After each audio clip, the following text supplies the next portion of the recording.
जय हिंद दोस्तों, आप लोग का स्वागत है आपके अपने YouTube channel expert educational world में। तो जैसा कि मैंने पहले वीडियो में कहा था, मैं आपको मिलूंगा एक नए चैप्टर के साथ, 9th क्लास का पहला चैप्टर विज्ञान और मापन के साथ। तो जैसा कि आज मैं स्टार्ट करने वाला हूं आप लोग का नया चैप्टर, 9th क्लास का पहला चैप्टर विज्ञान और मापन। तो मैं आपको एक बात बता देता हूँ, ऐसा नहीं है कि मैं ये पहला वीडियो बना रहा हूँ। मैंने इसके पहले विज्ञान और मापन का 2 वीडियो बना चुका था, पर उसमें माइक में आवाज ही कट जा रहे थे। मैंने ऐसा 2 वीडियो बनाया है, वो भी 1-1 घंटे का, पर आवाज नहीं आने का कारण मुझे बिना माइक के तीसरी बार वीडियो शूट करना पड़ रहा है। तो आप लोग का बस प्यार मिलता रहे, बस इतना ही काफी है। बाकी एक नहीं, अगर मुझे 10 बार भी वीडियो बनाना पड़े तो मैं जरूर बनाऊंगा। तो क्या है कि पहला हम लोग का चैप्टर है 9th क्लास में, विज्ञान और मापन। विज्ञान और मापन, विज्ञान और मापन आपका स्टार्ट चैप्टर। अगर आपको ऐसा लग रहा है कि विज्ञान और मापन ज़्यादा हार्ड है, नहीं, बहुत ही इजी चैप्टर है, मात्र अगर मैं अच्छे से बताऊंगा तो इसको 2 घंटे में ख़त्म हो जाएगा। पर वीडियो लंबा जा सकता है क्योंकि आपको समझाने में भी मुझे ज़्यादा टाइम लगे। तो अगर मैं पहले बता दूं कि अगर आपने अभी तक के भी आपके पास कोई जानकारी नहीं है तो डरने की कोई बात नहीं। मैं आपको शून्य से शिखर तक ही ले जाऊंगा, एकदम बेसिक से स्टार्ट करूंगा। मैं भी जब 8 में पढ़ता था तो मुझे भी ऐसा लगता था कुछ कोई इस तरह से मुझे बताए कि ऐसा मुझे लगे कि नहीं, मैं 0 से हीरो बनाऊं। तो मैं आज स्टार्ट कर रहा हूं, आप देखते जाइए और ज्यादा लिखने का कोशिश मत कीजिए। ज्यादा से ज्यादा कोशिश कीजिए कि मैं समझ सकूं। और आप अगर लिखना भी चाहते तो इतना शॉर्ट लिखने का कोशिश कीजिए कि आपको देखते ही समझ में आए। कितने लोग बहुत सारे होते हैं कि बस लिख लेते परिभाषा और फिर पढ़ने में उनको तकलीफ लगती है, पेज पे पेज बने चले जाते और वो डरते रहते कि इतना सारा पढ़ना है, एग्जाम आ गया, इतना कैसे पढ़ो। तो आपको ज्यादा लिखना नहीं है, बस आप समझते जाइए और आप बस एक समीकरण की तरह बनाते जाइए। तो अब मैं स्टार्ट कर रहा हूं आपका विज्ञान और मापन। तो पहला आपका पढ़ना है विज्ञान, उसके बाद आपका आगे आएगा मापन। क्या आखिर विज्ञान है क्या? अगर आपके मन में ऐसा चल रहा है कि विज्ञान है क्या, और अगर आपको ऐसा सोचने में आ रहा है कि जो विज्ञान शब्द है वो जब से विज्ञान का खोज शुरू हुआ तब से ही ये नाम चला आ रहा है विज्ञान, तो आप बिल्कुल गलत हैं। ऐसा है ही नहीं कि जब से विज्ञान की खोज शुरू हुई है तब से ही यह नाम चला आ रहा है विज्ञान। और आपका दूसरा है वैज्ञानिक। ये जो विज्ञान शब्द है, विज्ञान और वैज्ञानिक, ये एक दूसरे से काफी संबंध रखते हैं, काफी। ये इसके बिना अधूरा है, ये इसके बिना अधूरा है। ये बात सच तक, ये बात एकदम 100% सच है कि विज्ञान के बिना वैज्ञानिक नहीं है और वैज्ञानिक के बिना ज्ञान नहीं, विज्ञान नहीं। एक दूसरे पर काफी निर्भर करते हैं, एक दूसरे पर निर्भर है विज्ञान और वैज्ञानिक। लेकिन आपको मैं बता दूं, अगर आप ऐसा सोच रहे कि विज्ञान शब्द विज्ञान की खोज से ही शुरू हुई है, तो ऐसा नहीं है। और दूसरी बात है कि अगर आपसे कोई ऐसा पूछता है कि विज्ञान की खोज कब से शुरू हुई, तो इसका कोई डाटा है ही नहीं। विज्ञान का खोज एक रहस्यमय खोज है, इसका कोई फिक्स डेट है नहीं। लेकिन हाँ, आप अगर ऐसा सवाल करते हैं कि विज्ञान की खोज शुरू कहां से हुई, अगर आप ऐसा पूछते हैं किसी से कि विज्ञान की खोज की शुरुआत कब से हुई, कहां से हुई, तो इसका आपको जानकारी मिलेगा कि विज्ञान की जो खोज का जो शुरुआत है वो आपके यूनान और मिस्र के देशों से मिलते हैं। मिस्र। और अगर तीसरी बात करें तो आप में आता है मेसोपोटामिया। मेसोपोटामिया ये इस देश में आपका आ जाएगा इराक, कुवैत, ये सब आपका देश आता है।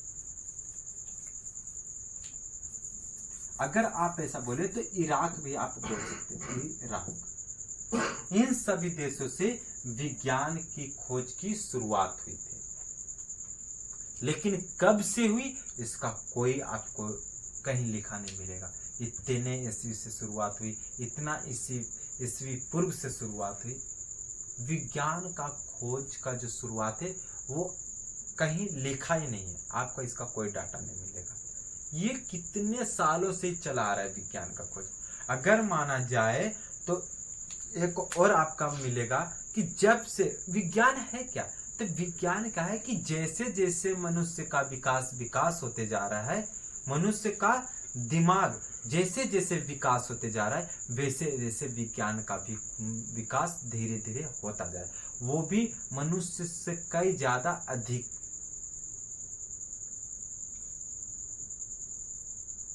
जहां तक इंसान सोचने तक का नहीं था, वहां तक का भी विज्ञान आज काफी विकसित हो चुका है। और ये आधुनिक युग में और भी काफी तेजी से विकास हुआ है। आप जैसे देख लीजिए कि आज आप अगर 10 साल पहले जाते हैं या आप 20 साल पहले जाते हैं, तो आप देखो कि हम पहले कहां थे और आज कहां हैं। अगर आप बात करें बस 2010 ईस्वी की, आज आधुनिक युग में 2010 ईस्वी में, तो सोचिए आपके पास मात्र मोबाइल था तो बात करने के लिए एक बटन वाली, और आज आपके पास हो चुका है टच की मोबाइल। वो भी पहले बात होता ऑडियो कॉल, आज बात होता है आपके साथ वीडियो कॉल। आधुनिक युग में विज्ञान का जो विकास है और काफी तेजी से हुआ है। लेकिन अगर आप ये सवाल करते हैं कि विज्ञान की खोज कब से शुरू हुई, तो इसका कोई डाटा आपके पास नहीं मिलेगा। लेकिन कहां से शुरू हुई, तो आपको ये जरूर लिखा मिलेगा कि विज्ञान की खोज की शुरुआत है जो आपको यूनान और मिस्र के देशों से शुरू हुआ है। अगर आप ये भी सोच रहे हैं कि जो विज्ञान है वो जब से विज्ञान की शुरुआत हुई, विज्ञान की खोज की शुरुआत हुई, तब से ही विज्ञान शब्द चला आ रहा है, तो ऐसा बिल्कुल नहीं। मैं आपको अगर विज्ञान क्या है, किसे कहते हैं, ये बात में थोड़ा अभी आपको स्टॉप करता हूं और उसके पहले चलता हूं कि आखिर प्राचीन काल में विज्ञान को कहा क्या जाता था।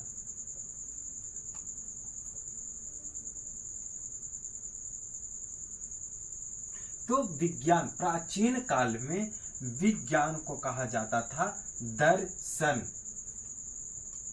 अब आपके माइंड में आया होगा, जैसे मैंने नाम बोला होगा दर्शन, मैंने पहले बताया कि विज्ञान को प्राचीन कालों में क्या कहा जाता था, दर्शन। अब आपके माइंड में दर्शन नाम सुनते आया होगा, मतलब देखना। तो ये आपका बिल्कुल कहना गलत होगा। दर्शन का अर्थ सिर्फ देखना नहीं होता है।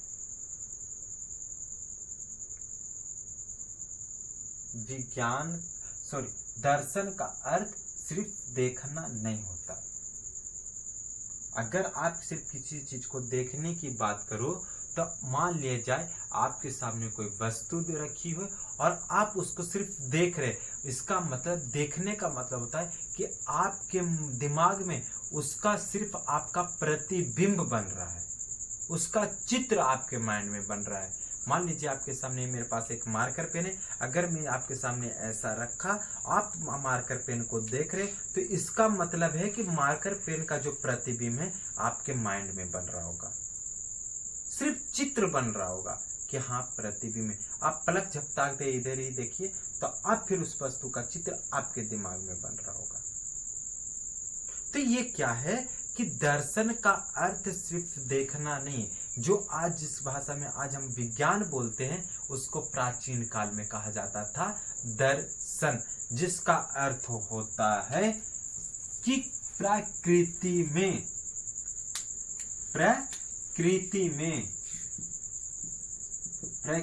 में पाई जाने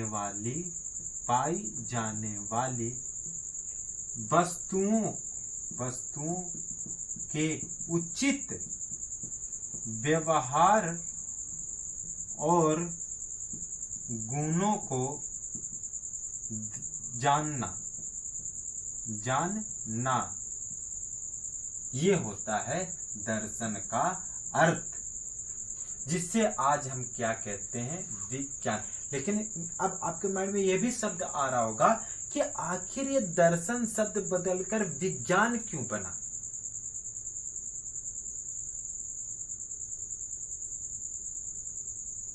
तो आपके माइंड में एक बात चल रही होगी कि फिर ये दर्शन शब्द बदलकर विज्ञान क्यों बना और कैसे बना। तो ये धीरे धीरे मैं आपको बताऊंगा।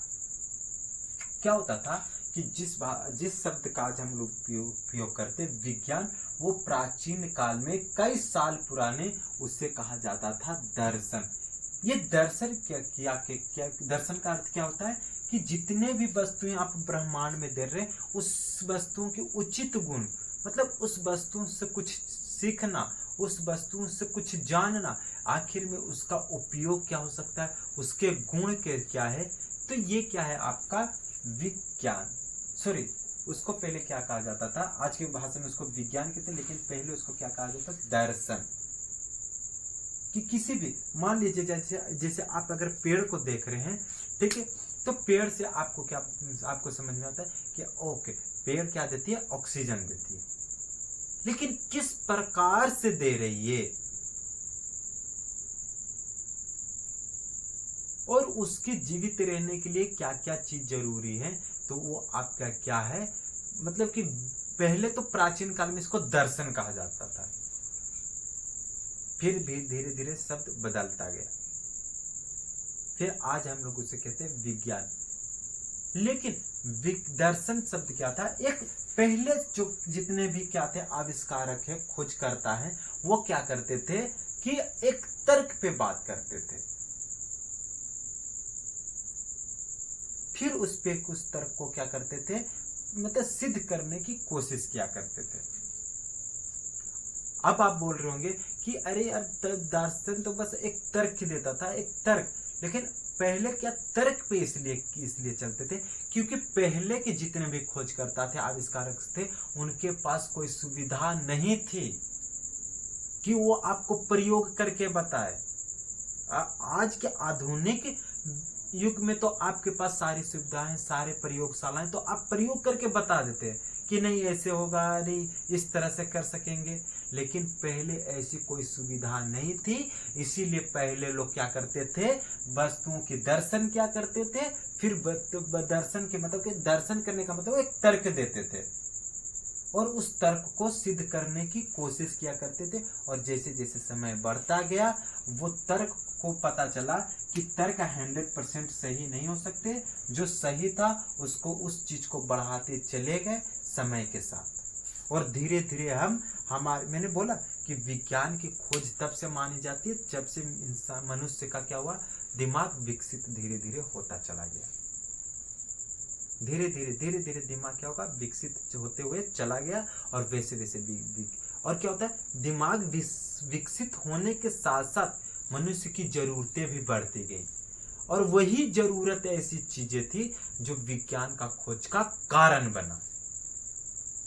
दिमाग विकसित हुआ तो मनुष्य की जरूरतें बढ़ती गई, तो फिर उनको क्या होता गया, अपने जरूरतें पूरे करने के लिए उस चीजों का आविष्कार करना भी जरूरी था, खोज करना भी जरूरी था। फिर उसी समय के साथ साथ जरूरतों के साथ बढ़ने के साथ मनुष्य का भी क्या करते गए, अपने जरूरतों को पूरा करने के लिए आविष्कार और खोज करते चले गए। धीरे धीरे विज्ञान क्या होगा, धीरे धीरे विज्ञान विकसित होता चला गया।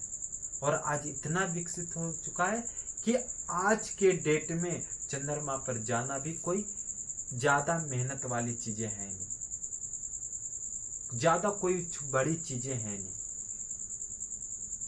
तो क्या हुआ आज, और यही कारण है कि आज जितने भी देश, अधिकतर देश क्या है, चंद्रमा पर जा चुके हैं।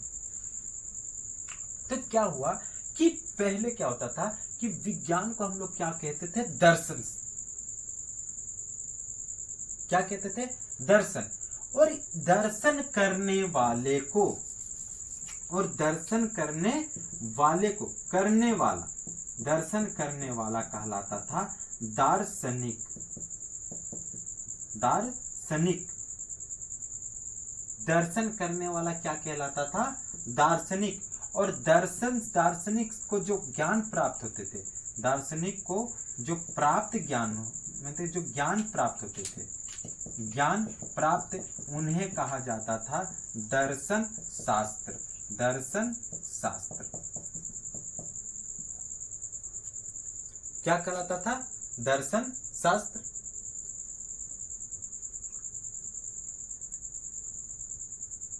क्या कहलाता था, दर्शन शास्त्र। अब आपके माइंड में चल रहा होगा कि आखिर कि फिर ये दर्शन शास्त्र, और यही जो क्या है, ये दर्शन क्या आपका आज के डेट में क्या कहलाता है, विज्ञान। और ये दार्शनिक क्या कहलाते हैं आज, वैज्ञानिक। और ये जो क्या कहता है कि ये जो आपके दर्शन शास्त्र जो हुआ करते थे, ये आज के कई भागों में विभाजित हो गए। वनस्पति विज्ञान, जंतु विज्ञान, भौतिकी, रसायन, राजनीतिक शास्त्र, अर्थशास्त्र, जीव विज्ञान, अलग अलग भागों में, अलग अलग क्षेत्रों में बढ़ चुके हैं। अगर आप पढ़ रहे, अगर आप कॉपी किताब लेके बैठे, तो आप इस तरह से मत लिखिए। आप क्या करिए, एक समीकरण, एक ग्राफ की तरह बनाते हुए चलिए।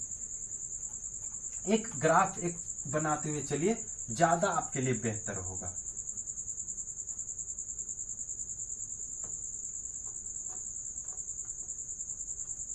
इस तरह से आप इस तरह से लिखते हुए चलिए। ऐसे दर्शन का अर्थ क्या होता है, वस्तुओं के उचित गुण। ऐसे इस तरह से बनाते हुए चलिए, इस तरह से वस्तुओं के उचित गुण, वस्तुओं के उचित गुण, उचित गुण और व्यवहार को जानना। ऐसे फिर इसके नीचे लिखिए कि जो प्राप्त करने, जो दर्शन करने वाले होते हैं, उनको कहा जाता है दार्शनिक। फिर इसके बगल में ऐसे लिखिए कि वस्तुओं के, ठीक है, वस्तु के उचित गुण, वस्तुओं के उचित गुण, वस्तुओं के उचित गुण और व्यवहार को जानने वाले, जानने वाले दार्शनिक कहलाते हैं। क्या कहलाते, दार्शनिक कहलाते हैं। ऐसे लिखते चलिए। फिर ये जो दर्शन के कौन, दार्शनिक, दार्शनिक को क्या प्राप्त होगा, ज्ञान। तो आप ऐसे लिखिए कि है ना, कि जो ज्ञान प्राप्त करने, यानी कि जो दार्शनिक, जो ज्ञान प्राप्त होता है दर्शन करने से, ठीक है, दार्शनिक को, या ऐसे लिखे, दार्शनिक को प्राप्त ज्ञान, प्राप्त ज्ञान, ये जो ज्ञान होता है ये क्या कहलाता है, दर्शन शास्त्र। दर्शन शास्त्र, दर्शन शास्त्र, ऐसा लिखिए। दार्शनिक को प्राप्त ज्ञान क्या कहलाता है, दर्शन शास्त्र।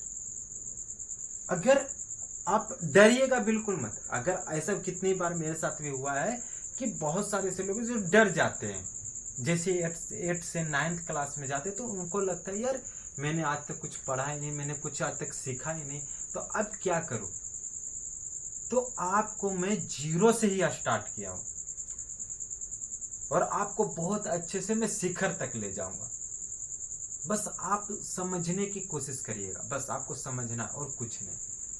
तो मैंने क्या बताया कि ये जो दर्शन शास्त्र, जो दार्शनिक होते थे,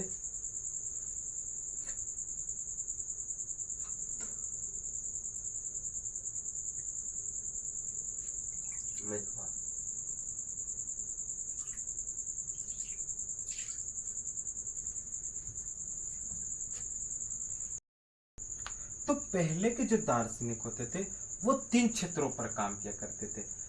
अब इस तरह से ग्राफ बनाते चलिए, वो 3 क्षेत्रों पर काम किया करते थे। आपका पहला क्षेत्र था प्राकृतिक दार्शनिक, प्राकृतिक दार्शनिक,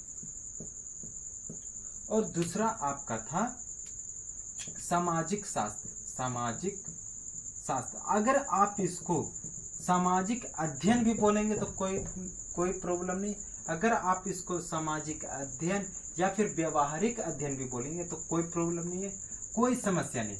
अगर, और तीसरा था आपका औपचारिक शास्त्र, औपचारिक शास्त्र, या आप इसको औपचारिक अध्ययन भी बोलिएगा तो कोई समस्या नहीं है, आप इसको बोल सकते हैं। अब आपको समझ में आएगा कि यहां से आपको अच्छे से समझ में आएगा। अब क्या है जो इसमें आज जो कि आधुनिक युग में इसको कहा जाता है, इसमें प्राकृतिक दार्शनिक में आता था भौतिकी, रसायन, जीव विज्ञान, जो में आपको जीव विज्ञान भी आप बोलते हैं। आप इससे थोड़ा इस तरह से आप इधर से इधर रहने दीजिए, आप इधर लिख लीजिएगा।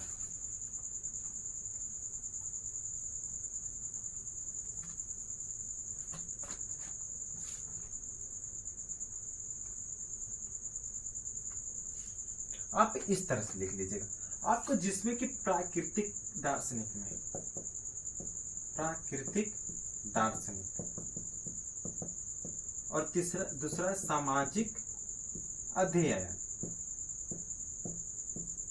तीसरा है औपचारिक अध्ययन। आपका पहले के जितने भी दार्शनिक थे वो क्या 3 क्षेत्रों पर काम किया करते थे, जिसमें आपका आता था प्राकृतिक विज्ञान, प्राकृतिक दार्शनिक में आपका भौतिकी, आज की डेट में आधुनिक युग में जो आपका आता है भौतिकी, दूसरा रसायन, और तीसरा है जीव विज्ञान जिसे बोलते हैं, ठीक है। और दूसरा इसमें आपका आता था अर्थशास्त्र, राजनीतिक शास्त्र, और इसमें एक आता है मनोविज्ञान। और आपको ये औपचारिक अध्ययन तो आपको पता ही होगा, ठीक है। आपको इस तरह से पहले थे, ये पहले के जो दार्शनिक होते ये तीनों विषय पर एक ही जगह काम किया करते थे, और ये जो सामाजिक में ये चारों विषयों का एक ही जगह काम किया करते थे। अगर आपको ऐसा लग रहा है, मैंने पहले बताया कि पहले के जो दार्शनिक होते उनके पास प्रयोगशाला नहीं हुआ करता, या प्रयोग करने के लिए उनके पास कोई भी टेक्निकल वस्तु होता ही नहीं, कोई ऐसा टेक्नोलॉजी था ही नहीं जिसपे वो काम करते। वो तर्क पे बात करते थे, और जो भी उनके पास सुविधाएं होती थी उसी पे काम किया करते थे, और जो भी निष्कर्ष निकलता था वो उसका अनुमान लगाकर वहां अनुमान लगाते थे कि नहीं ऐसा होने की संभावना है। अब तो बहुत सारे टेक्नोलॉजी व उनको बहुत सारी फैसिलिटी भी मिलना शुरू हो गया, तो अब वो प्रयोग करते हैं, उनको अब वो प्रयोग करना शुरू ही कर देते हैं। फिर जो भी उनके पास जो भी निष्कर्ष निकलता है वो उनका प्रयोग करते, उपयोग करते। तो क्या होता था कि पहले उनके पास सारी कोई ऐसी सुविधाएं थी नहीं कि वो प्रयोग करे, तो बस वो क्या करते थे, तर्क पे ही बात क्या करते थे, और उस पे ही क्या करते थे, प्रेक्षण क्या करते थे। तो क्या होता था कि पहले के जितने दार्शनिक थे वो कितने क्षेत्रों पे, 3 क्षेत्रों पे काम किया करते थे। जैसा कि अगर मैं आपको बताऊं, बहुत सारे ऐसे वैज्ञानिक थे, दार्शनिक थे, जो सिर्फ जैसे कि अगर आप ले लो किसका, यूक्लिड को, तो वो भी क्या थे, एक दार्शनिक ही थे। प्लेटो ले लो, अरस्तु ले लो, आप पाइथागोरस ले लो, तो आप हिपार्कस को ले लो, या फिर गैलीलियो को ले लो। ऐसे बहुत सारे वैज्ञानिक जो दार्शनिक ही थे, तर्क पे बात किया करते थे। आप आर्यभट्ट को ही ले लो, तो ये लोग क्या थे, एक दार्शनिक ही थे। आज के डेट में हम उन्हें क्या बोलते हैं, वैज्ञानिक। ये बस एक तर्क देते थे कि ऐसा अगर हो रहा होगा तो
आपको आपने तो जानी नहीं कि जो जो ये विज्ञान शब्द है वो कहाँ से आया, वो आपका आया कहाँ से, लैटिन शब्द।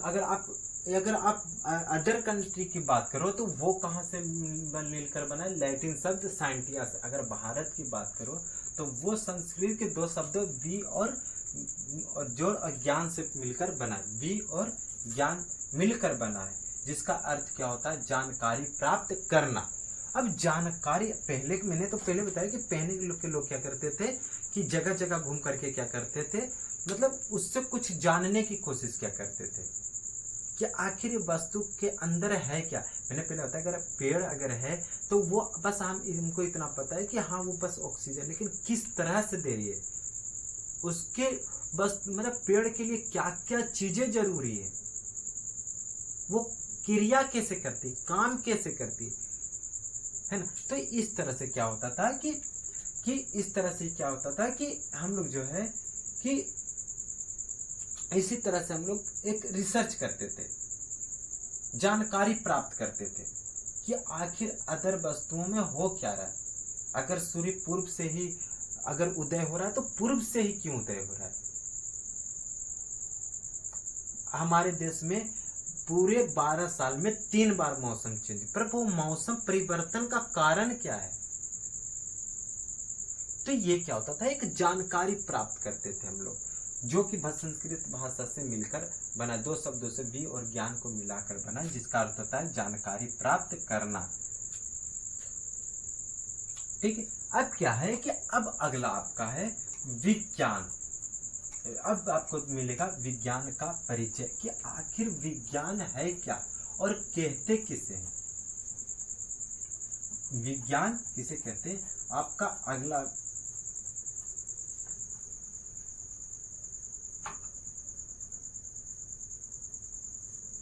अगला टॉपिक है विज्ञान किसे कहते हैं, विज्ञान किसे कहते हैं। आपका अगला टॉपिक है विज्ञान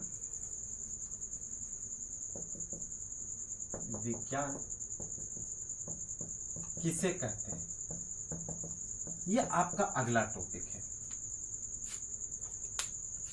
विज्ञान किसे कहते हैं। आप अच्छे समझिए, आपको लिखना बिल्कुल नहीं, बस आप समझते चलिए।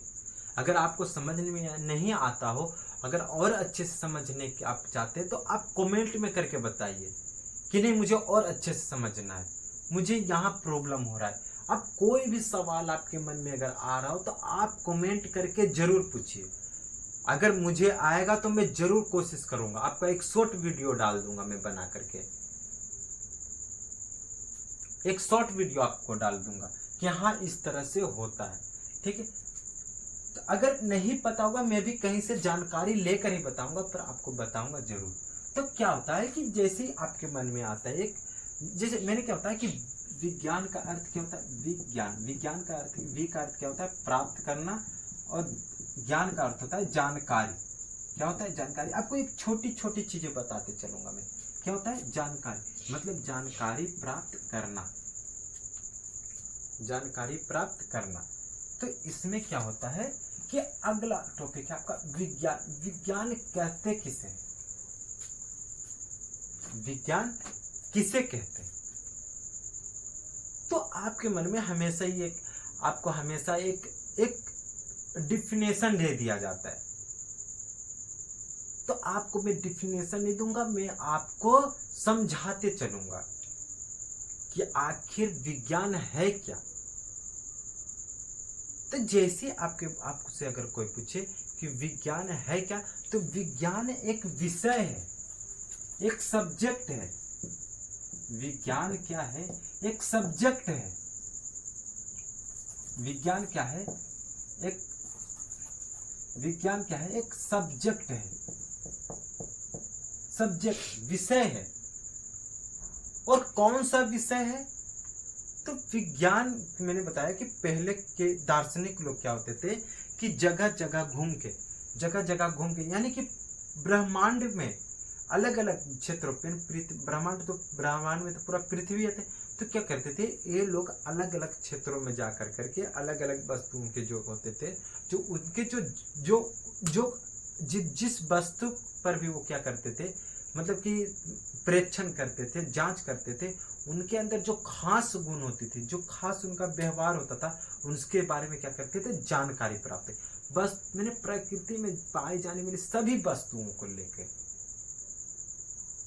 मौसम हो या कोई भी चीजें अपनी आंखों से दिख रही हो या फिर वो फील भी हो रही हो, हवा चल रही है तो यार हवा जो हमें दिख नहीं रहा है वो भी विरोध उत्पन्न कर रहा है। तेज आंधी आई, जबकि वो हम क्या करो, देख नहीं पा रहे लेकिन फील कर पा रहे। आंधी आएगी, आंधी के साथ बहुत सारी वस्तुएं हवा में भी उड़ने लगती हैं। तो आखिर ऐसा क्या चीज है ब्रह्मांड में, तो उस पे भी वो लोग क्या करते थे, मतलब खोज करना, मतलब उसके बारे में जानकारी प्राप्त करना शुरू कर देते थे, जानकारी इकट्ठा करते थे। आखिर हो ऐसा कैसा है, आखिर ब्रह्मांड में ऐसा क्या चीजें हैं जो हमें दिख नहीं रही, बस महसूस हो रही। तो वैसे ही क्या था कि अगर आपसे कोई पूछे कि विज्ञान है क्या, तो विज्ञान एक सब्जेक्ट है। तो कैसा सब्जेक्ट है, तो विज्ञान एक ऐसा सब्जेक्ट है जो प्रकृति के बारे में, जो प्रकृति के बारे में जो, तो विज्ञान क्या है, एक सब्जेक्ट है, एक विषय है। कैसा सब्जेक्ट है, तो विज्ञान एक ऐसा सब्जेक्ट है, ऐसा विषय है कि जो प्रकृति के बारे में परिकल्पनाओं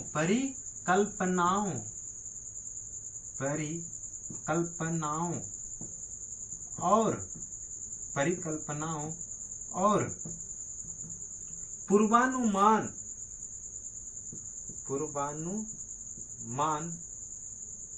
पूर्वानुमान जो प्रकृति के बारे में परिकल्पनाओं और पूर्वानुमानों को उत्पन्न, या आप इसको उत्पादित भी बोलेंगे तो कोई प्रॉब्लम नहीं होगा। अगर आप इसको ऐसा बोले कि परिकल्पनाओं या उत्पन्न भी बोलेंगे तो कोई प्रॉब्लम, उत्पन्न भी बोले, परिकल्पनाओं को उत्पादित या उत्पन्न करने वाले ज्ञान को क्या करता है, क्रमबद्ध रखता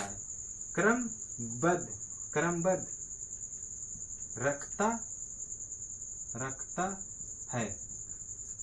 ये क्या है, विज्ञान क्या है, एक विषय है। परिकल्पना मतलब क्या कहते हैं कि अगर आपसे पूछे कि आखिर विज्ञान है क्या, तो आप उससे क्या बोलेंगे कि विज्ञान एक विषय है। तो कैसा विषय है, तो प्रकृति में जितनी भी, प्रकृति के बारे में जितनी भी घटनाएं हैं या वस्तुएं हैं, है ना, प्रकृति के बारे में, प्रकृति में क्या आ गई कि जितने भी घटना हुई वे क्या प्रकृति का देन है। ऐसे में बहुत सारी चीजें तो मनुष्य का भी देन है, लेकिन खासकर आप किस पे चर्चा होगा, प्रकृति के बारे में। तो कहते हैं कि प्रकृति के बारे में परिकल्पनाओं और पूर्वानुमान को उत्पन्न करने वाले ज्ञान को क्या रखता है, क्रमबद्ध रखता है।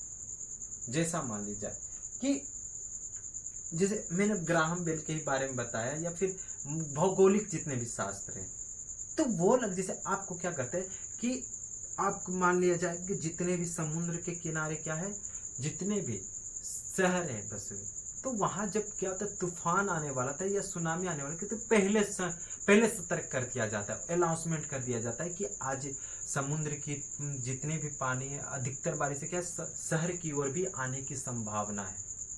या फिर भूकंप आने से पहले आपको पहले सतर्क कर दिया जाता है, मोबाइल पे SMS नोटिफिकेशन दे दिया जाता है कि आज भूकंप आने की संभावना है। या फिर अगर मौसम की, अगर बारिश की अगर मौसम है, तो आपको पहले सतर्क कर दिया जाता है कि इस शहर में ज्यादा बारिश होने की संभावना है। तो वही तो ये बोल रहा है ना कि प्रकृति के बारे में कि परिकल्पना और कहता है पूर्वानुमान उत्पन्न करता है। और जो पूर्वानुमान जो उत्पन्न करने वाला जो ज्ञान है, उसको क्या करता है, क्रमबद्ध जारी रखता है। अगर आज विज्ञान ना होता तो बहुत सारी ऐसे प्रकृति में घटनाएं हो रहा है जिसके बारे में आपको पहले नहीं बताया जाता। तो आज भी जितनी भी चीजें आपको पहले बताया जाता है वो किसका देन है? विज्ञान का। और उस ज्ञान को जो क्रमबद्ध रखता है, लगातार जारी रखता है, वो किसका देन है? विज्ञान का। तो वो क्या है? विज्ञान एक ऐसा विषय है जो प्रकृति के बारे में क्या करता है? पूर्वानुमान लगाता है, और पूर्वानुमान जो ज्ञान जो उत्पन्न रखता है, जो ज्ञान को, वो क्या है? क्रमबद्ध जारी रखता है। क्या मैंने बताया कि पूर्वानुमान को क्या करता है? उत्पन्न करने वाले ज्ञान को क्या करता है? जारी रखता है। जैसे एक संभावना बताने का एक तरीका होता है।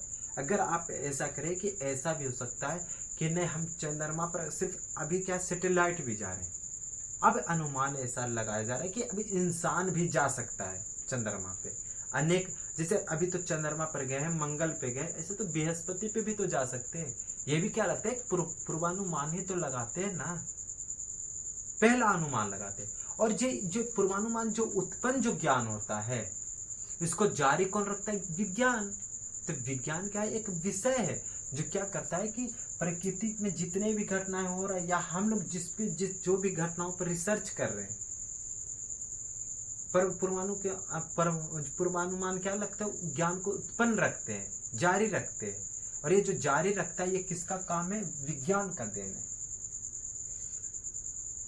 यानी कि कोई भी चीजें हो रही है, और अगर कोई चीज होने की संभावना है तो उसको क्या रखता है?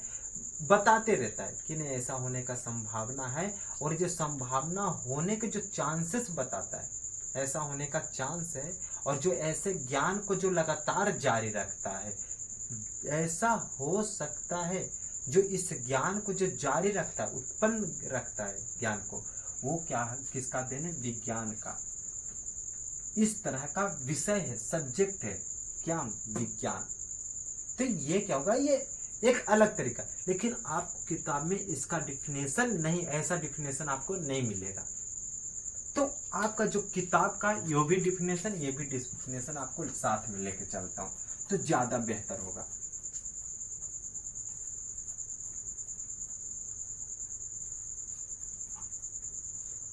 तो आप इस तरह से बोल सकते हैं। अगर बात आपकी प्रकृति, बहुत सारे लोग का, अगर आप पढ़ रहे होंगे, अभी आप शुरू में पढ़े, तो आप ऐसा, आपको भी मन में ऐसा है कि प्रकृति को एक स्वभाव है। पर आप जब विज्ञान में आते हैं तो आपको प्रकृति का अर्थ, आप भूगोल में भी पढ़ेंगे तो प्रकृति का अर्थ आपको यहाँ स्वभाव नहीं, बल्कि आपको ब्रह्मांड से जाना जाएगा। सृष्टि, जगत, दुनिया, ठीक है, ऐसा। तो प्रकृति का अर्थ आपको यहाँ ब्रह्मांड समझना पड़ेगा। दुनिया, जगत, दुनिया, आप सृष्टि, जो भी आपको समझना है वही आप लेके चले। पर आपको प्रकृति का अर्थ आपको यहाँ स्वभाव नहीं, आपको ब्रह्मांड समझना है। तो क्या आपका पहला डिफिनेशन क्या होगा? आप पहले से डिफिनेशन चलिए कि क्या होता है कि प्रकृति के बारे में प्रकृति के बारे में परिकल्पनाओं और पूर्वानुमान को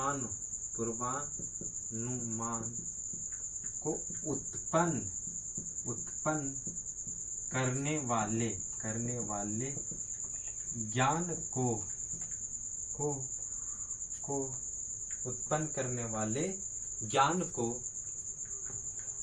उत्पन्न करने वाले ज्ञान को क्रमबद्ध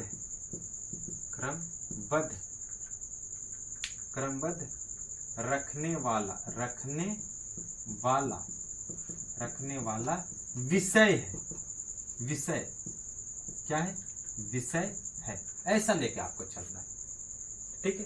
क्या कहते हैं? प्रकृति के बारे में परिकल्पनाओं और पूर्वानुमान को उत्पन्न करने वाले ज्ञान को क्रमबद्ध रखने वाला एक विषय है, ठीक है, जो आपको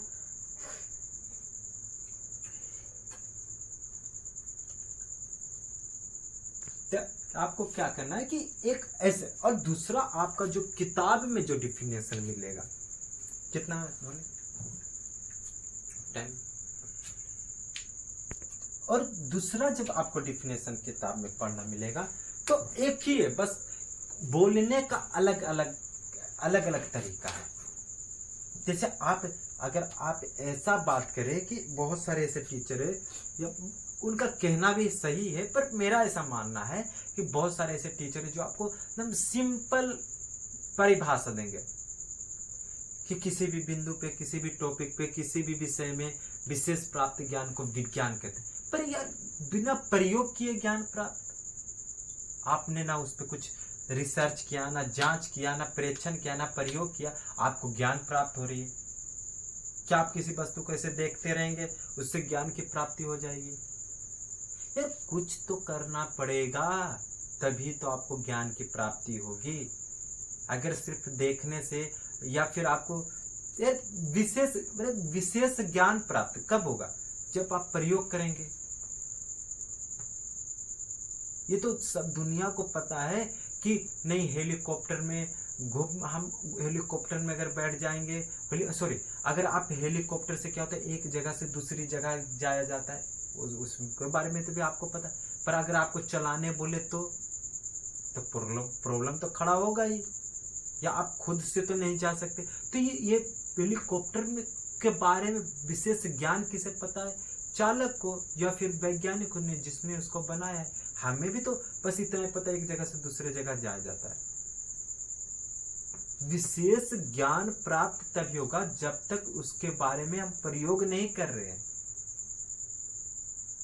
तो मेरा ऐसा मानना है कि आप ऐसा बोलो तो गलत नहीं, ऐसा नहीं हो सकता मैं भी गलत हूं, लेकिन मुझे ऐसा लगता है कि अगर आप इस तरह का परिभाषा बोलते हैं कि किसी भी फील्ड में अगर मुझे विशेष ज्ञान प्राप्त है, तो विशेष ज्ञान भी कब प्राप्त होगा? जब तक आप प्रयोग नहीं करेंगे, जब तक आप उस पर कुछ जांच नहीं करेंगे, तभी तो। हालांकि सही भी हो सकता है, लेकिन मेरा मानना है कि किसी भी फील्ड में तभी आपको विशेष ज्ञान प्राप्त होगा जब तक आप उस पर रिसर्च नहीं कर रहे हो, जांच नहीं कर रहे हो, प्रयोग उसका नहीं कर रहे हो, बल्कि वो प्रयोग असफल ही हो जाए। तो मेरा कहना है कि आप इस तरह का परिभाषा बोलिए कि अगर किसी को बोला जाए तो उसको लगे नहीं सच में ऐसा हो सकता है। तो आपका जो किताब में जो क्या होता है, जो आपकी किताब में जो परिभाषा उस तरह का कहता है कि सावधानी पूर्वक और क्रमबद्ध तरीके से किए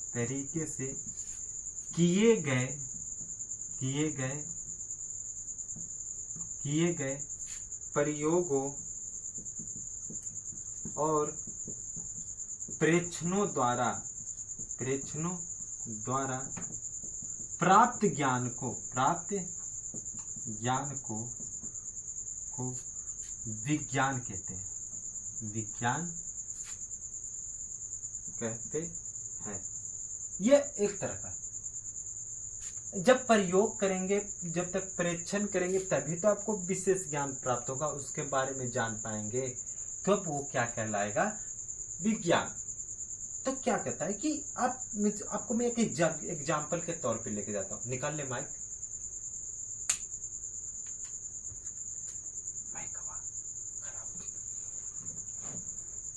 तो क्या मैंने बोला कि सावधानी पूर्वक और क्रमबद्ध तरीके से किए गए प्रयोगों और परीक्षणों द्वारा प्राप्त ज्ञान को ही विज्ञान कहते हैं।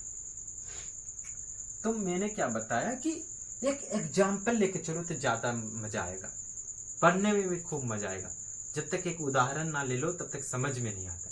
मान लिया जाए जैसे आप घर में तो रहते होंगे, तो आप देखते होंगे आपके घर में कुकर में खाना बनता होगा, ठीक है। आप एक कुकर में थे, तो उसमें क्या होता है कि सावधानी पूर्वक आप एक एक चीज को लेके चलिए।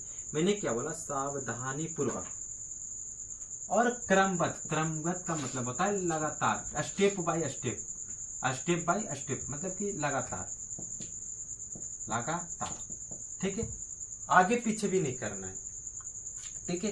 क्या करना है? लगातार तरीके से किए गए प्रयोगों और परीक्षण का अर्थ होता है जांच। क्या होता है? जांच द्वारा प्राप्त ज्ञान को ही विज्ञान कहते हैं। जैसे मान लीजिए आपके घर में एक कुकर है, तो आप जब खाना बनाते होंगे तो आप देखते होंगे कि सावधानी बरतते होंगे। सावधानी में क्या क्या बरतना होता है कि जैसे कि मेरे घर में अगर चावल बनता है तो मैं क्या करता, मैं देखता हूँ कि 2 गिलास अगर चावल लिया गया है तो 4 गिलास ही पानी डालेंगे, और उसमें फिक्स है कि अगर 3 सीटी ही लगेगा। जैसे ही 1 सीटी मारा फिर दूसरी सीटी मारी, तीसरी सीटी मारी, चूल्हा बंद, ऑफ कर दिया जाता है। हीट को बिल्कुल बंद कर दिया जाता है।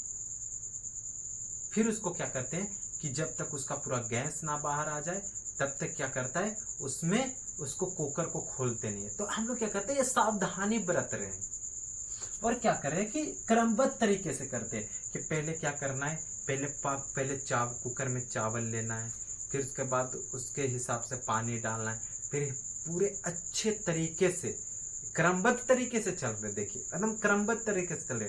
पहले क्या लिया, कुकर लिया, उसके बाद उसमें क्या डाला, चावल लिया, फिर पानी डाला, फिर पानी अच्छी तरह से कुकर को क्या किया, बंद किया। तो वो जो अच्छे तरीके से बंद किया, एक सावधानी पूर्वक ही तो काम कर रहे। फिर क्या हुआ कि लगातार भी तो चल रहे। फिर क्या किया, उसको चूल्हे पे चढ़ाते, फिर सही टाइम पे बंद करते। फिर हम क्या किए, प्रयोग, ये तो मैंने प्रयोग कर लिया। फिर जब क्या करते, प्रेक्षण, फिर कुकर को क्या करते हैं कि गैस निकलने के बाद खोलते, तो प्रेक्षण करते, जांच करते कि आखिर मेरा चावल कैसा रेडी हुआ है। तो उससे फिर हम देखते कि हाँ, स्टेप बाय स्टेप चले, क्रमबद्ध तरीके से चले और प्रयोग करते गए। तो क्या करें, हम सावधानी तो बरतते, फिर क्या करते, क्रमबद्ध यानी कि लगातार तरीके से करते। फिर क्या करते हैं कि प्रयोग तो हमने किया, फिर क्या किया, जांच किया, कुकर को खोला, जांच किया, तो पता चला चावल रेडी और अच्छे तरीके से रेडी। अगर आपने सावधानी नहीं बरतता, अगर आप नहीं बरते तो क्या होगा, मान लिया जाए आप चावल से पहले पानी डाल के मात्र 3 सीटी मारे, उसके बाद चावल डालिएगा। सॉरी, ये तो मतलब कि लगातार तरीके से, ये तो क्रमबद्ध तरीके से नहीं किया।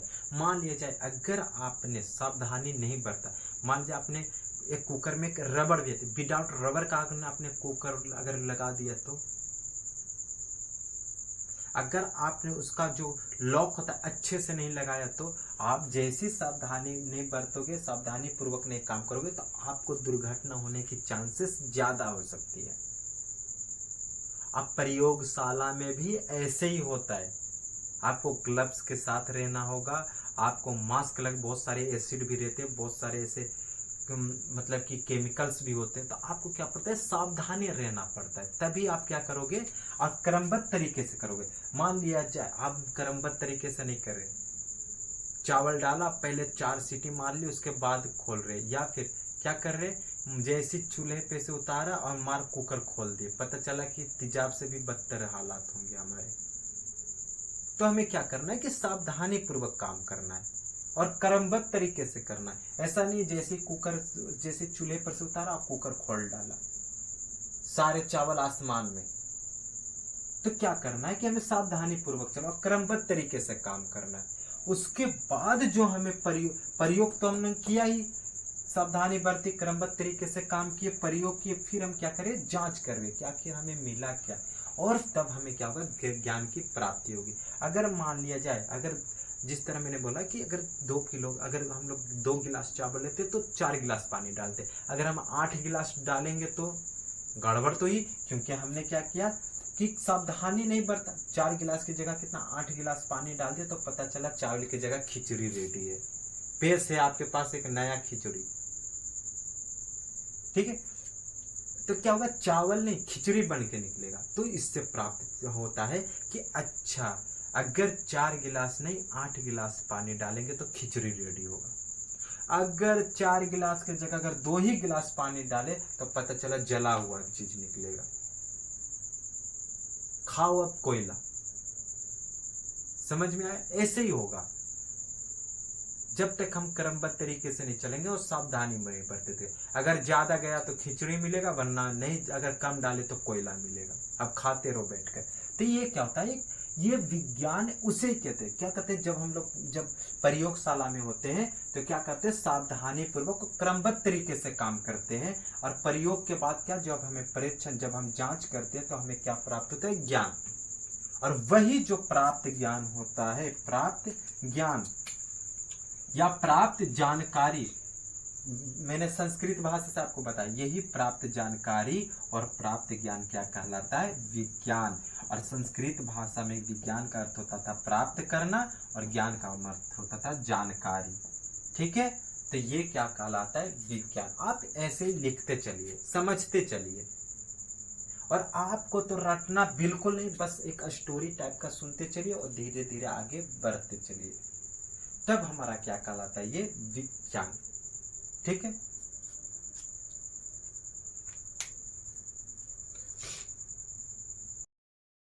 तो मैंने जैसा बताया था कि प्राचीन काल में जितने भी दार्शनिक थे वो कितने क्षेत्रों में काम कर रहे थे, 3 क्षेत्रों में।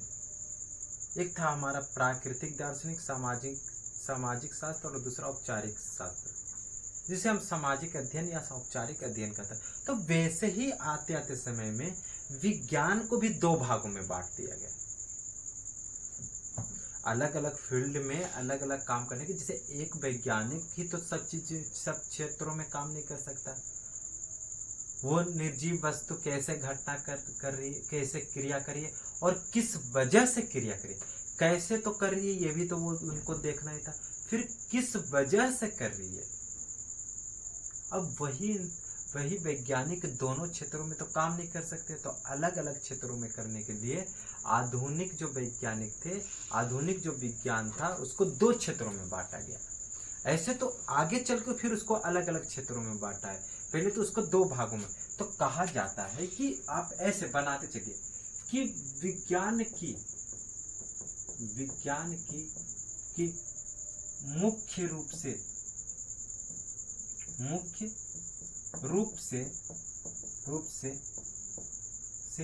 3 भागों में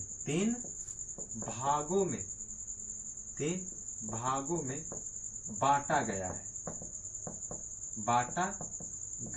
है। मुख्य रूप से 3 भागों में, मुख्य रूप से 2 भागों में बांटा गया, 2 भागों में। विज्ञान को मुख्य रूप से पहले 2 भागों में बांटा गया। एक बांटा गया आपका भौतिक विज्ञान, जिसको हम लोग बोलते हैं इंग्लिश में फिजिकल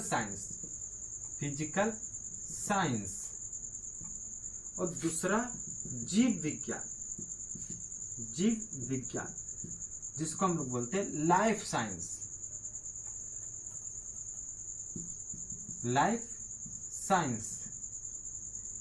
पहले 2 भागों में बांटा गया, फिर धीरे आगे चल के फिर परेशानी आई कि यार हम तो अलग अलग भाग में बांटे। पहले तो एक निर्जीव वस्तुओं पर रिसर्च कर रहे थे और एक कर रहा था सजीव वस्तु, फिर निर्जीव वस्तुओं में भी 2 भाग में बांटे गए।